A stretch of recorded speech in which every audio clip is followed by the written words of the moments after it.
Just when you think you've got some sort of idea of what's going on, just when you reckon you got a handle on things, you know where these teams sit.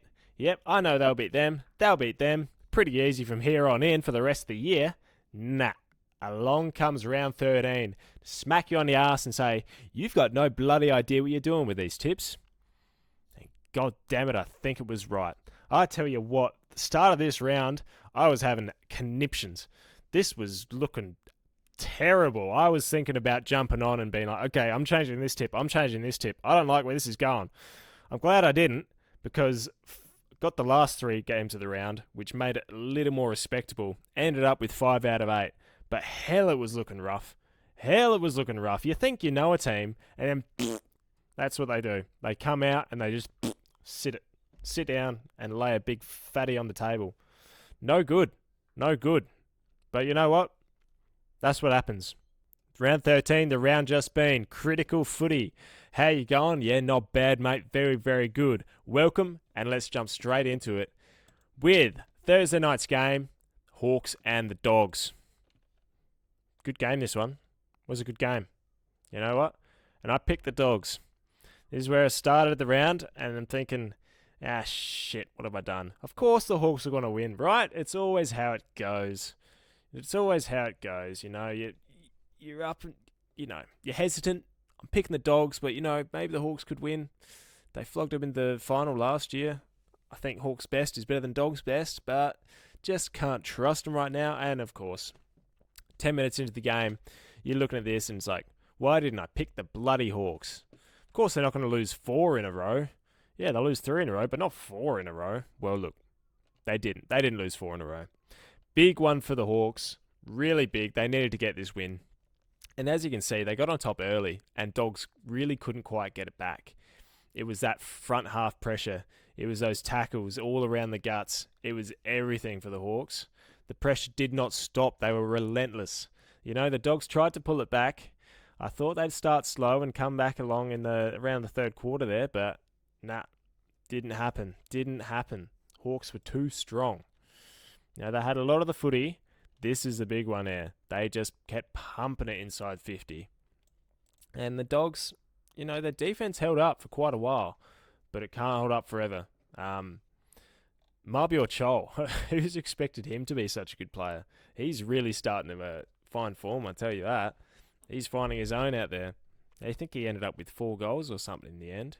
Played really, really well. He did indeed 4 goals. Yeah. Well done. Well done to the Hawks. Looked really good. This is kind of what you expect from them, you know.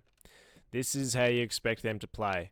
More run and gun, more pressure. If you turn it over, there are 6 Hawks around you, and they're going to hurt you the other way. That is what you expect from them. It's good to see them actually play that way. The Dogs, you just don't know, do you? You just don't know. Their top half talent, some of the best in the league. Their bottom half talent, I don't know. Some of these dudes I'm watching and it's like, who are you? Actually, I should probably know who you are. Maybe I should make more of an effort, but who the fuck are you? It's just how it goes. Let's take a little look at some of the highlights from this match. So, getting straight in here, Rory Lobb, kicking out in the wing. Terrible kick, turns it over, and look, if we pause it right here, look at the 3 Hawks players sitting right in the guts there. Right in the guts. They're each going to get a touch of this ball, and the Dogs do not make a good enough effort to catch up to him. You see all the Dogs around them just jogging on there. It ends up with Ginnivan, and he finds Mabior Chol down forward. He ends up kicking the goal there. Let's have a look at another one here. The Hawks just switching the ball nice and casually. Find Morrison out in the wing. If we pause it here, look at the hole. Do you see the hole in the guts there? You got 3 Hawks players sitting next to the umpire there. He's going to come inside just a little bit, Morrison. He's going to bring it inside to Carl Amon. And you can see the hole is still there. Amon's got it. He's looking inside. And there's these 2 Dogs players who are trying to defend the switch. Not even worried about the dangerous man who's in the middle there. He finds it, gets it to Weddle, takes for a run, and kicks the goal. Too easy and poor from the Dogs. Look at this one here. There's another one I want to touch on because this guy is looking to switch the ball. And look, he sees where Mabior Chol is, but he gives him way too much time to get back at this footy. You've got to be able to try and estimate how fast you can get a footy to a spot, and you got to line that up with how fast a defender, or in this case the forward who's defending, is going to be able to get to the ball. He is way too slow. Watch him here. Puts it up. Marbiol tracks it down, and he's able to get on top, and Marbiol is suddenly having a big night. So a few crucial errors there from the Dogs, and that's what really hurt him. We move on. On to the Friday night game, and this was a ripper. The Crows and the Leones. Yep, well done to the Crows, getting it done over the Lions by 5 points in the end. And hell, it just came down to some straight kicking. That does not look good for the Lions, I tell you what.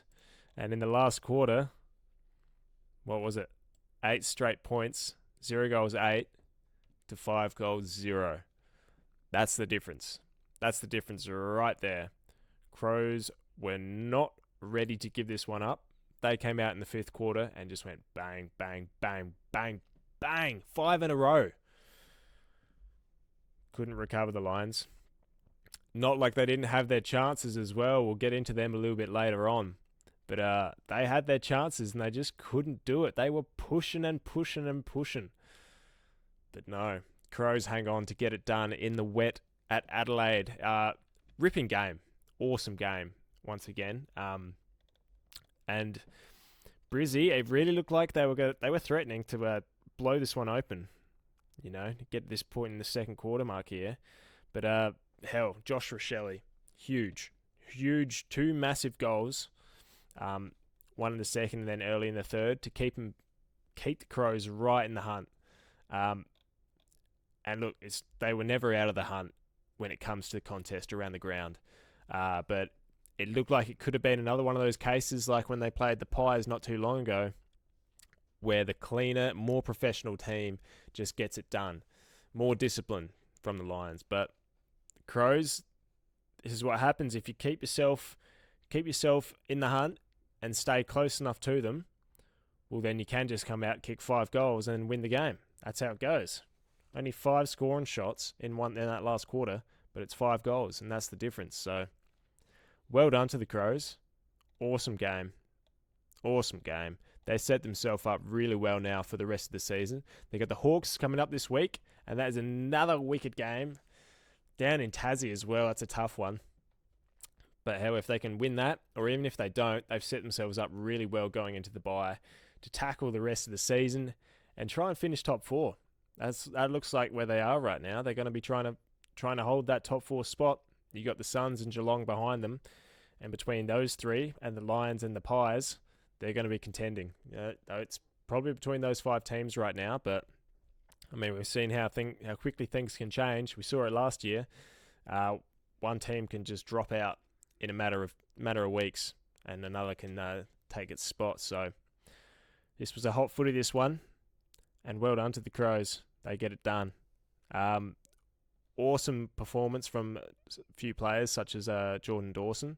He really stood up in the last quarter. Took a fucking specky as well and kicked a goal. So that was pretty sick. So well done to him. Let's get into some highlights for the game. Kick it off with that Crows pressure. Poor Jasper Fletcher. He gets run down. Tell you what, Eric Hipwood, you're going to talk, you're going to shepherd, do something, brother. Not to be. Looking about a forward 50 stoppage for the Crows now. And Ben Keys is all alone. Harris Andrews notices, but too little too late. You've left a small forward alone at a stoppage in the forward 50, and that is going to cost you. Ball ricochets straight to him off the hands. That's a goal. See you later. Brizzy wishing they kept him, I tell you what. Look at this now. 1 Crow on the deck, 2 Crow on the deck, 3 on the deck. Brizzy keeps their feet. They keep surging forward. Slick hands and a great pickup from Dunkley. That'll lead to a goal from Cam Rayner, and he is pumped. Look at now, Tex. Tex against 2 kids. Push him over, mate. And I love this frame here. Levi looking back at Charlie Cameron, just wondering, what are you doing, mate? If you're going to get in there, then fucking do something. He just stood there and Tex just pushed him out the way, no worries. How's this for a party trick? The tweener from Fogarty threw the leg straight to Ben Keys. He always pops up for a sneaky goal, and wowee, gets the Dukes up as well. He's looking for a fight, this bloke. Same with the fellas in the crowd. We move on. This was the moment we knew it was all over, when Lockie Neal takes time to straighten up and still misses. No good. They were just shook. Well done to the Crows. We move on. We move on to the Tigs and the Swans, and I cannot fucking believe I picked the Tigers. Am I retarded? I think I'm just a little bit retarded, honestly. It felt like a smart pick going into it. It's like, yeah, Sydney, they're a little off the mark. Tigers looked good last week against the Giants, a game they should have won. You know what? They're bringing the fight, the Tigs. They're bringing the fight. Sydney are just not. Shit call. Shit call. Of course Sydney were going to win it. Feel like an idiot now. Tigers, they started off pretty hot. Kicked, 3 goals to 2 in the first quarter, up by a goal. They didn't kick another one till the last bloody quarter. For fuck me, nearly the end of the game. That is disgraceful. Look, it's going to happen. Sydney, they needed this, and they got it done. Simple as that. Simple as that. Off the back of their stars again, Heaney, Warner, the usual suspects. Look, they just flogged them in the end. They started winning territory, and they pumped it inside 50. Tiggs couldn't hold up in the end. Feel like an idiot. Shit happens. We'll look at a couple of little highlights. Not many highlights, but Dion Presti kicks us off with a hoi, another little hoi, and he's going to put that one through. Well done, Dion. Good goal. Here's a sloppy turnover straight through Nathan Broad's hands. That's going to hurt. Isaac Heaney picks it up, and he will not miss that. And the final one, Heaney in the pocket, moves it along, and the big ruckman's going to tap it along, and then kick it from the goal square. Well done. And we're moving on, because that is all the time I have for that game. I just couldn't give a shit. Pissing me off that I picked the Tigs. Anywho's, on we go to the Cats and the Suns. What a ripper. What a ripping game. Well done to the Cats, because the Suns, not easy beats. They are tough. Well done to the Cats. They were too strong in the wet conditions. Look, let's have a look at the team stats here. Well, we'll have a quick suss of the worm first.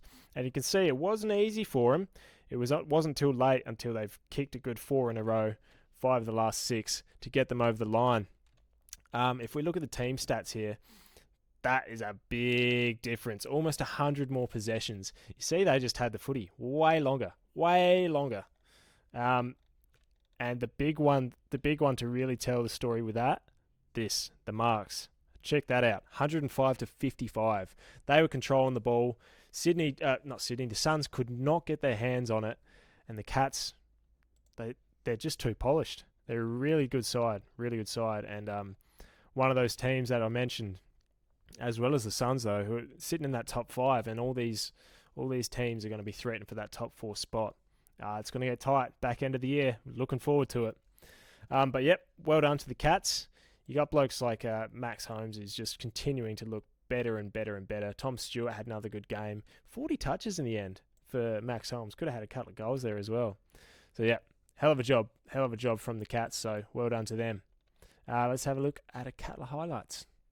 Highlights or lowlights, because really it's all just turnovers. Look at that one, straight to Max Holm. What a shocking kick. He's going to play on. He'll kick it off to Brad Close, who finds Stengel over in the pocket, and a lovely set shot from Stengel to keep the Cats moving. This was early in the game.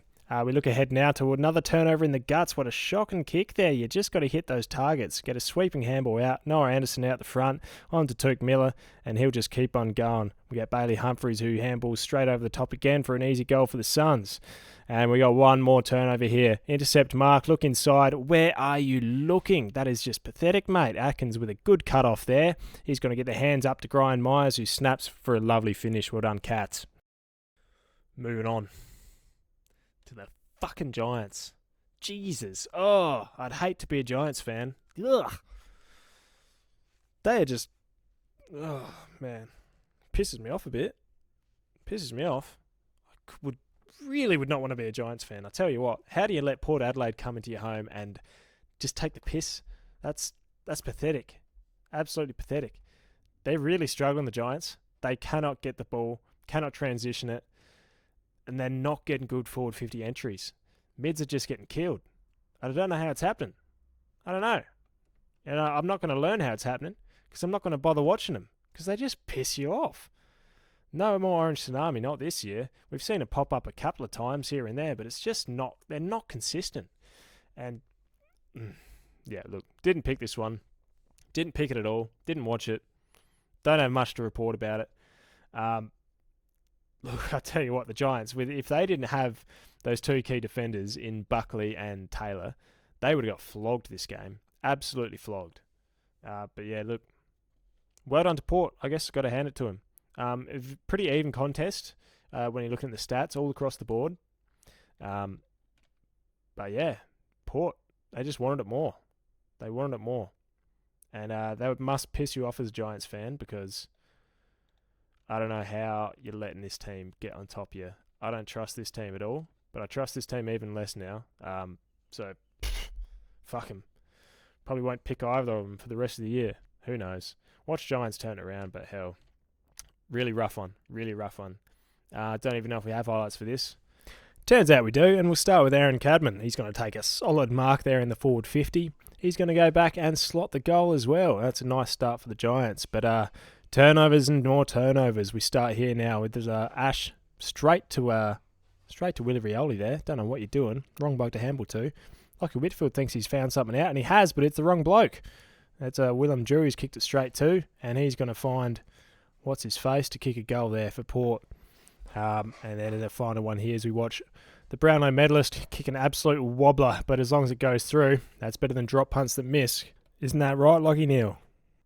We move on. North Melbourne and West Coast. Bottom of the table clash.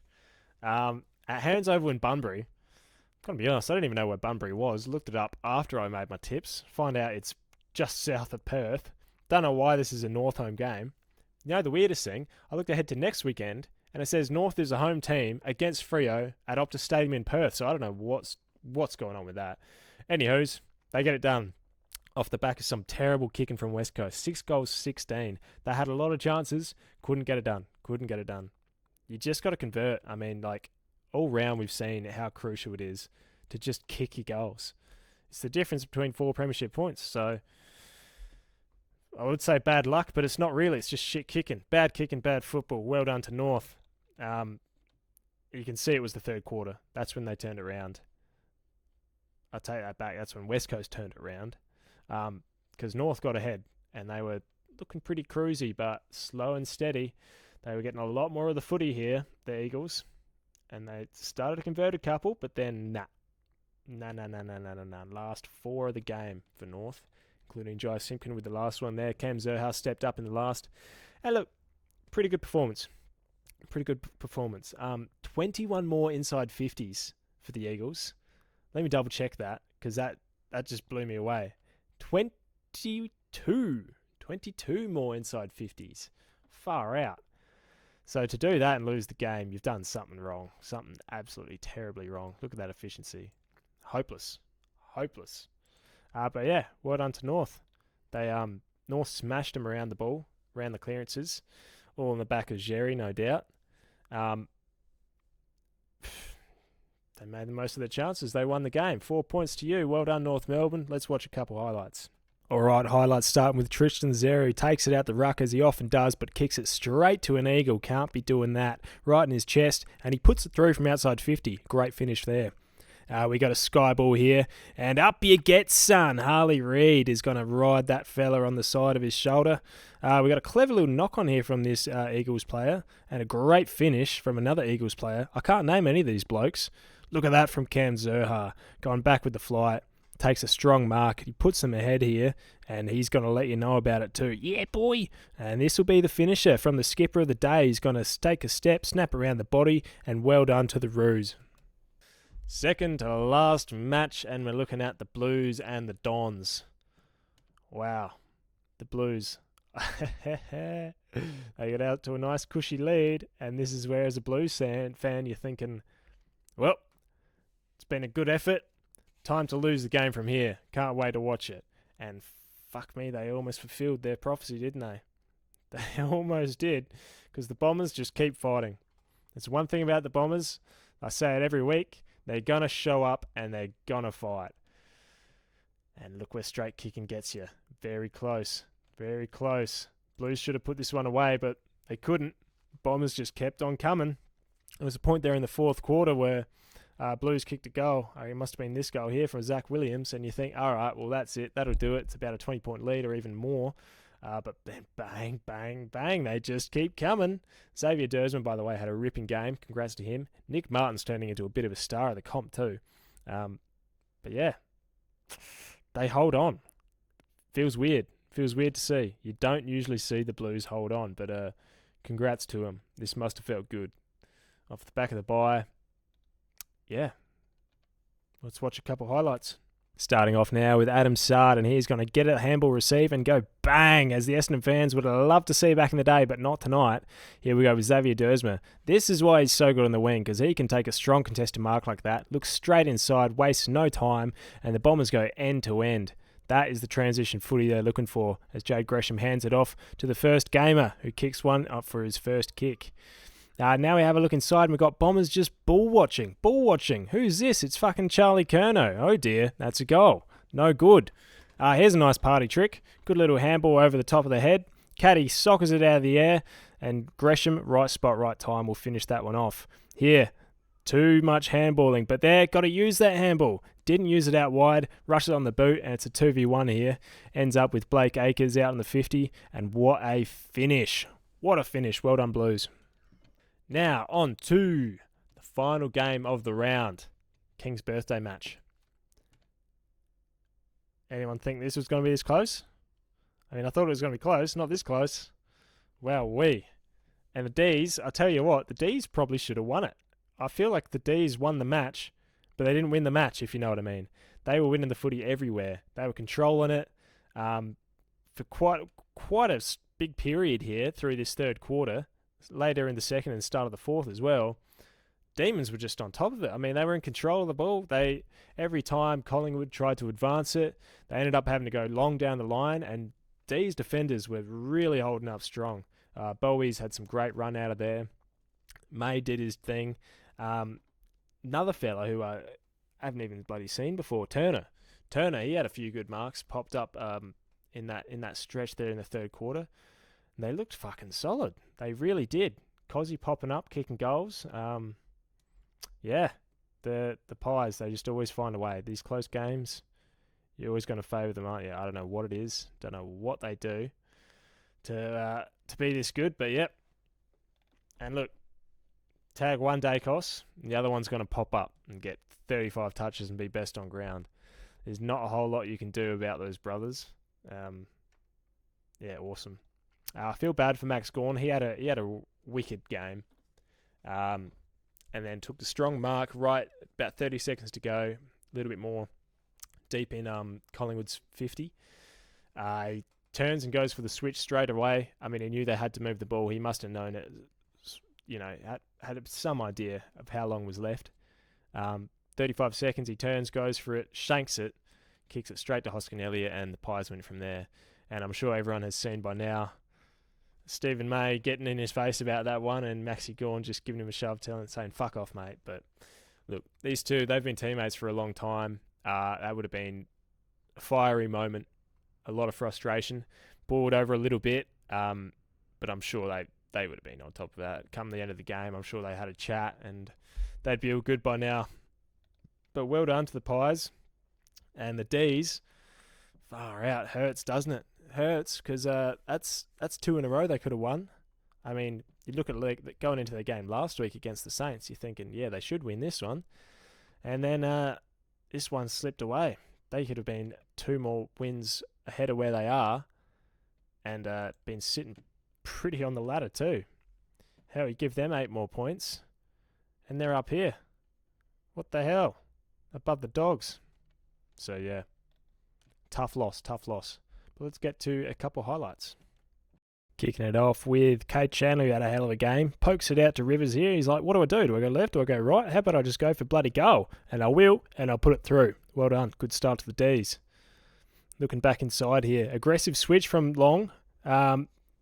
Nearly doesn't pay off, but lucky got Jack Crisp there, who, what a handball. Like, that's what I really wanted to highlight there. That handball was a huge sweeping handball, and that's what opened it up. McStay was able to finish off the job.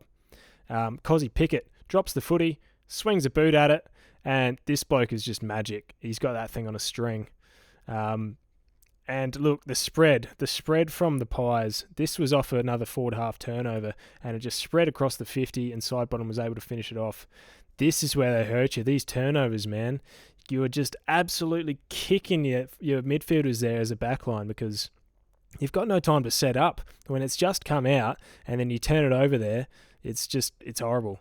Look at this one from Maxi Gawn. You can see he had the right idea there, just doesn't work out for him. Cozzy Pickett again, he just popped up 3 times, I reckon, to pull this sort of kick off. Maxi Gawn again late in the game, you see what he's trying to do. All they need to do is switch it aggressively, and he shanks it, and that is going to call it. That'll be game. Bad luck, Big Maxi. Yeah, not happy, you can see. And hey, that's going to do it for our recap of round 13. Join me later on in the week. I'll look ahead and we'll do our tips for next week. We've got some cracking games early. Tell you what, let's go those Saints. We're getting up again, and I know you're going to follow me and tip them as you always do. But thanks again for joining me here at Critical Footy. Hope you did well on the tips. Hope you did better than me. And I'll see you next time. Uru Bludgers.